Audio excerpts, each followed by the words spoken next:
Spontaneous human combustion, यानी बगैर किसी ज़ाहिरी वजह के खुद ब खुद इंसान आग की लिपटों में जल उठते हैं। क्या आपने कभी इसके बारे में सुना है? एक ऐसी पहेली जिसने दुनिया भर के साइंसदानों, मुहक्किकीन और आम लोगों को हैरान कर रखा है। तसव्वुर करें एक आम दिन जहां जिंदगी अपने मामूल के मुताबिक गुजर रही हो और फिर अचानक बगैर किसी ज़ाहिरी वजह के एक शख्स आग की लिपटों में आ जाए।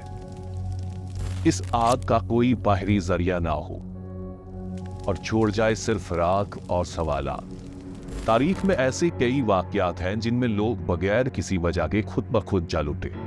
इनके इर्द गिर्द की चीजें बिल्कुल महफूज रहती हैं, जैसे कि आग ने सिर्फ इन्हीं को निशाना बनाया हो। मसलन 1951 में मैरी रेजर की मौत, जहां इनका जिस्म तकरीबन मुकम्मल तौर पर राख में तब्दील हो गया, लेकिन इनके आसपास की चीजें महफूज रही। 2 जुलाई 1951 सुबह 8 बजे पेंसी कारपेंटर, जो कि मैरी रेजर की लैंडलेडी थी, मैरी के घर आती है और इनको जली हुई हालत में पाती है।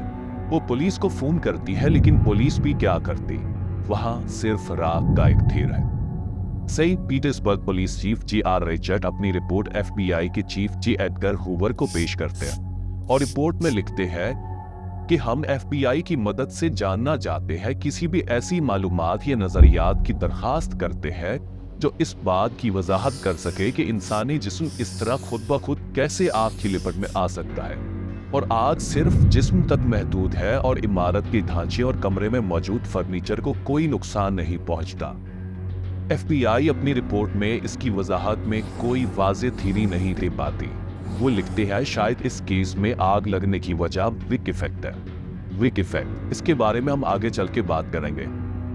ऐसे ही एक और केस है 1967 में जॉन बेंटली का। ये केस भी अजीबो गरीब था, जहां इनके जिस्म का ज्यादातर हिस्सा राख में तब्दील हो गया, लेकिन इनके एक पांव ने आग को नहीं पकड़ा।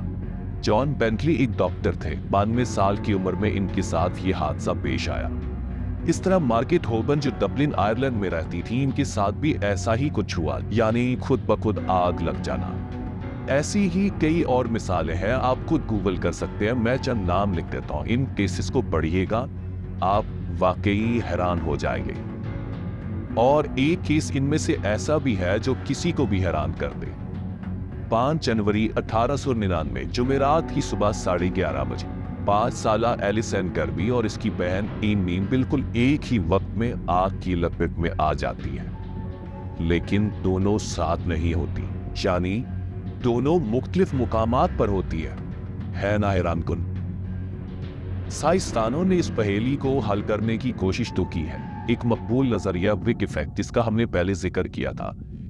विक इफेक्ट कहता है कि इंसानी जिस्म की चर्बी आग को फ्यूल का काम फराम करती है, जैसे मोमबत्ती में मोम करती है। यानी मान लीजिए आपने सिगरेट सुलवा रखा है और आपको नींद आ जाए और आपको आग लग जाए। आपके जिस्म में मौजूद चर्बी किसी ईंधन का काम कर रही हो, लेकिन समझ ये नहीं आता कि किसी को अगर आग लगे तो क्या वो शोर नहीं करेगा, क्या वो चीखे चिल्लाएगा नहीं, भागेगा नहीं, क्या वो अपने आप को बचाने के लिए तगो-दो नहीं करेगा। बहरहाल ये साइंसी नजरिया तमाम सवालात का जवाब नहीं देता, जैसे कि बाज़ औक़ात आग क्यों सिर्फ जिस्म तक महदूद रहती है और इर्द गिर्द की चीजों को नुकसान नहीं पहुंचाती। बहरहाल आप इस बारे में क्या सोचते हैं? अपनी राय का इज़हार नीचे कमेंट बॉक्स में जरूर दें और हमारे चैनल को लाइक, शेयर एंड सब्सक्राइब करें ताकि हम मजीद ऐसी वीडियोस बना सकें।